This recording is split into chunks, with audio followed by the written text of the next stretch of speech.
Hello everyone, आज के हमारे इस वीडियो में हम रिसोर्स ज्योग्राफी से सॉइल रिसोर्स के बारे में चर्चा करेंगे, यानी मृदा संसाधन के बारे में चर्चा करेंगे। देखिए, मृदा या मिट्टी जो है वो इस पृथ्वी तल का सबसे महत्वपूर्ण संसाधन है। अगर पृथ्वी पर मिट्टी नहीं होती तो यहाँ पर किसी भी प्रकार का जीवन संभव नहीं था। अब प्रश्न ये उठता है कि मृदा क्या है, व्हाट इज़ सॉइल। देखिए, सामान्य शब्दों में हम कहें तो soil is a mixture of organic matter, minerals, gases, liquids and organisms that together support life. यानी मृदा जैव पदार्थों, खनिजों, गैसों, जल व जीवों का मिश्रण है जो सम्मिलित रूप से पृथ्वी पर जीवन को सपोर्ट करता है। और ये जो पृथ्वी की ऊपरी परत है मिट्टी की, इसे हम पेडोस्फीयर कहते हैं। Pedosphere is the outermost layer of the earth that is composed of soil and subject to soil formation process।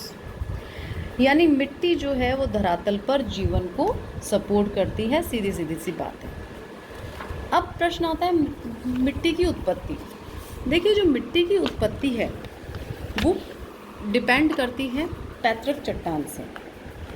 चट्टानों के विघटन की क्रिया से मिट्टी बनती है और मिट्टी का जो गुण है वो भी पैतृक चट्टान पे ही निर्भर करता है कि उस पैतृक चट्टान की बेसिकली जो कौन कौन से खनिज पदार्थ हैं, कौन कौन से रासायनिक पदार्थ हैं, वो रासायनिक पदार्थ और खनिज पदार्थ उस चट्टान में मौजूद होंगे, वही गुण उस मृदा के अंतर्गत आएंगे। अब हम बात करें विश्व के मृदा संसाधन की, तो हम चर्चा करेंगे कि विश्व में जो मिट्टियाँ हैं वो कितने प्रकार की पाई जाती हैं और उनकी क्या विशेषताएं। तो आइए हम सबसे पहले चलते हैं टुंड्रा प्रकार की मिट्टियों में। देखिए, जो टुंड्रा मिट्टियाँ हैं ये उच्च अक्षांशों में मिलती हैं और यहाँ पर टुंड्रा प्रकार की वनस्पति पाई जाती है। ये मिट्टियाँ जनरली भूरे रंग में होती हैं और अति शीत प्रदेशों में पाई जाती है। यानी यहाँ पे जो क्लाइमेटिक कंडीशंस हैं वो बहुत कोल्ड क्लाइमेटिक कंडीशंस हैं। वर्ल्ड डिस्ट्रीब्यूशन के मैप में यदि हम देखें तो जितना भी ये ब्लू एरिया दिखाई दे रहा है ये पूरा टुंड्रा क्षेत्र है और यहीं पर पूरा टुंड्रा मिट्टियाँ पाई जाती हैं। एशियन और यूरोप में हम देखें तो जो रशिया का नॉर्दर्न पोर्शन है, यूएसएसआर और इन सब का, ये सारा का सारा क्षेत्र टुंड्रा क्षेत्र है। वहीं अमेरिका की तरफ हम आए तो अलास्का, कनाडा के ऊपरी भाग, ग्रीनलैंड के कुछ पार्ट्स, ये पूरे टुंड्रा मिट्टी वाले क्षेत्र हैं। अगला जो मिट्टी का प्रकार विश्व में पाया जाता है वह है पॉडजोल मिट्टियाँ। देखिए, पॉडजोल मिट्टियाँ भी उच्च अक्षांशों में ही पाई जाती हैं और यहाँ पर अति शीत व आर्द्र जलवायु रहती है। इन मिट्टियों की सबसे महत्वपूर्ण विशेषता यह है कि ये भूरे रंग की होती हैं और यहाँ पर बैक्टीरियल एक्टिविटी, इन मिट्टियों में बैक्टीरियल एक्टिविटी रहती है जिसके कारण ये अम्लीय हैं और इसी अम्लीयता के कारण ये उत्पादन की दृष्टि से बहुत कमज़ोर मिट्टियाँ हैं। देखिए, पॉडजोल मिट्टियों का ये जो क्षेत्र है ब्राउन कलर में, हम वर्ल्ड के मैप में ये देख सकते हैं। कनाडा के कुछ भाग जो टुंड्रा के आसपास के जो क्षेत्र हैं, दक्षिणी क्षेत्र हैं, वहाँ पर हमें पॉडजोल मिट्टियों का वितरण देखने को मिलता है। तीसरा जो मिट्टी का प्रकार है वो है भूरी कत्थई पॉडजोली मिट्टियाँ। ये मिट्टियाँ भी आर्द्र व ठंडी जलवायु प्रदेशों में पाई जाती हैं और इन मिट्टियों में जो वनस्पति है वो शंकुधारी और पर्णपाती वनस्पति हमें देखने को मिलती है। इन मिट्टियों की दूसरी जो विशेषता वो ये है कि यहाँ की ऊपरी जो परत है वहाँ पर जीवाश्म अधिक पाए जाते हैं और जो जीवाश्म हैं ये कुछ जगह पर उसकी उर्वरता को इंक्रीज़ करते हैं कंपैरेटिवली, किससे, पॉडजोल मिट्टियों के कंपैरिजन में। नेक्स्ट जो मिट्टियाँ हैं, चौथे प्रकार की जो मिट्टी विश्व में पाई जाती है वो प्रेरी मिट्टियाँ। देखिए प्रेरी मिट्टियाँ जो हैं वो घास के मैदानों वाली मिट्टियाँ हैं। ये मध्य अक्षांशी भागों में पाई जाती हैं और यहाँ पर उपाद्र यानी सब ह्यूमिड कंडीशंस जो हैं एनवायरनमेंट की वो जलवायु दशाएं पाई जाती हैं। ये मिट्टियाँ गहरी व गहरे कत्थई रंग में हमें देखने को मिलती हैं। मैप में हम देखें जो यूएसएसआर वाला जो क्षेत्र है ये पूरा प्रेरी रीजन वाला क्षेत्र है। ये मध्य अक्षांशीय क्षेत्र है जहाँ पर प्रेरी मिट्टियाँ पाई जाती हैं। ये उपजाऊ होती हैं, फसल उत्पादन के लिए भी और घास के मैदानों के लिए भी अति उपयुक्त मिट्टियाँ हैं। नेक्स्ट आता है चरणोज़म मिट्टियाँ। ये चरणोज़म मिट्टियाँ भी मध्य अक्षांशों में पाई जाती हैं और लंबी घास वाले मैदानों में पाई जाती हैं। यहाँ पर उपाद्र जलवायु दशाएं रहती हैं। इनका रंग भी गहरा कत्थई व ऊपरी जो सतह है वो लगभग काले रंग में हमें देखने को मिलती है।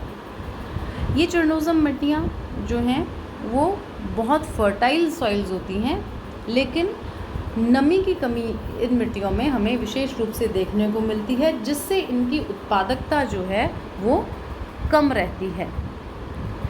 चरणोज़म मिट्टी वाला क्षेत्र अगर हम देखें मैप में तो ये जितना भी ब्लैक रीजन है, ये वाला, ये पूरा, ये सारा चरणोज़म सॉइल वाला क्षेत्र है। इधर अपन यूएसए, नॉर्थ अमेरिका और साउथ अमेरिका में हम आएँ तो ये क्षेत्र चरणोज़म मिट्टी का क्षेत्र है। अगली मिट्टी है जो विश्व में पाई जाती है वो चेस्टनट या कत्थई मिट्टियाँ। देखिए ये मिट्टियाँ मध्य अक्षांशों के स्टेपी प्रदेशों के आसपास पाई जाती हैं। इनका रंग भी गहरा कत्थई होता है और जो ऊपरी सतह है वो इसमें चूना पत्थर की हमें देखने को पाया जाता है, चूना लाइम पाया जाता है।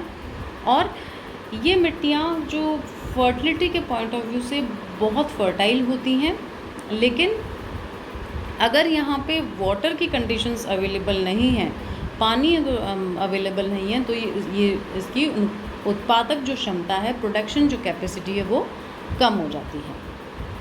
सातवां जो मिट्टी का वो प्रकार है वो है पीला व लाल आर्द्र उपोष्ण कटिबंधीय मिट्टियाँ। देखिए पीली मिट्टियाँ जो हैं बेसिकली मूल निम्न अक्षांशों में पाई जाती हैं, जहाँ पर उष्ण व आर्द्र जलवायु दशाएं पाई जाती हैं। इन मिट्टियों में शंकुधारी वन जो है, वनस्पति जो है वो अधिक पाई जाती है, जबकि लाल जो मिट्टियाँ हैं उन क्षेत्रों में हमें पर्णपाती या डेसिडस प्रकार की वनस्पति देखने को मिलती है। इन मिट्टियों में जीवांश युक्त जो परत होती है, ऑर्गेनिक जो मैटर वाली लेयर होती है, वो बहुत पतली होती है और इनकी अगर फर्टिलिटी को हम देखें, उर्वरता को हम देखें, ये मध्यम प्रकार की उर्वरता वाली मिट्टियाँ होती हैं। भूमध्य सागरीय जलवायु के क्षेत्रों में टेरारीसा मिट्टियाँ लाल रंग की मिट्टियाँ कहलाती हैं। यानी भूमध्य जलवायु वाले जितने भी क्षेत्र हैं वहाँ पे ये जो लाल मिट्टियाँ हैं इनको टेरा रोसा के नाम से हम जानते हैं। आठवें प्रकार की जो विश्व की मिट्टी है वो लेटराइट मिट्टियाँ। ये लेटराइट मिट्टियाँ आर्द्र उष्ण कटिबंधीय क्षेत्र में विकसित होती हैं और इसकी कई सब कैटेगरीज हैं। इन लेटराइट मिट्टियों की ऊपरी परत में जीवाणुविक क्रिया के कारण इसमें जैव पदार्थ की मात्रा कम होती है और यहाँ पर जो निक्षालन की क्रिया है वो अधिक होता है, जिसके कारण इसमें जो जितने भी खनिज लवण हैं और चूना जो है वो घुलकर इन मिट्टियों से बह जाता है और इन ऊपरी परतों में सिलिका की मात्रा कम और एल्युमिनियम व लोहे की मात्रा अधिक होती है और इसी कारण इनकी जो उर्वरता है वो कम हो जाती है, क्योंकि मैक्सिमम जो खनिज लवण है वो सारे बह जाते हैं इस मिट्टी में। नवीं प्रकार की जो मिट्टी विश्व में पाई जाती है वो है सीरोज़म या मरुस्थलीय मिट्टियाँ। ये विश्व के सभी मरुस्थलीय क्षेत्रों में पाई जाती हैं। ये मोटे कण वाली भूरे रंग की मिट्टियाँ होती हैं। इनमें जीवांश की मात्रा कम पाई जाती है। इन मिट्टियों में जनरली कैल्शियम परत स्थित होती है नीचे, और इनकी उर्वरता जो है वो मध्यम व उच्च होती है। अलग अलग स्थानों पे वेरी करती है कि किस प्रकार के खनिज जो पदार्थ हैं वो इस मिट्टी में मिलते हैं, लेकिन ये उर्वर फर्टाइल तभी होती हैं, प्रोडक्शन तभी देती हैं जब इनमें सिंचाई की सुविधा उपलब्ध हो। वितरण की दृष्टि से देखें तो जितना भी ये रेड कलर वाला एरिया हमें दिखाई दे रहा है, इसमें सारे डेजर्टिक सॉइल्स हमें देखने को मिल रही है। ऑस्ट्रेलिया में क्वींसलैंड विक्टोरिया मरुस्थल वाला क्षेत्र, इंडिया में थार का मरुस्थल, पश्चिमी भाग, पाकिस्तान, अरब डेजर्ट, इधर पूरा ईरान इराक वाला एरिया, ये अफ्रीका में सहारा डेजर्ट वाला एरिया, इधर कालाहारी डेजर्ट वाला एरिया, सूडान वाला क्षेत्र, यहाँ पे साउथ अमेरिका में ये सारे जो क्षेत्र हैं, यहाँ पर हमें ये डेजर्टिक जो सॉइल्स हैं या सीरोज़म मिट्टियाँ जिसे हम कहते हैं, ये पाई जाती हैं।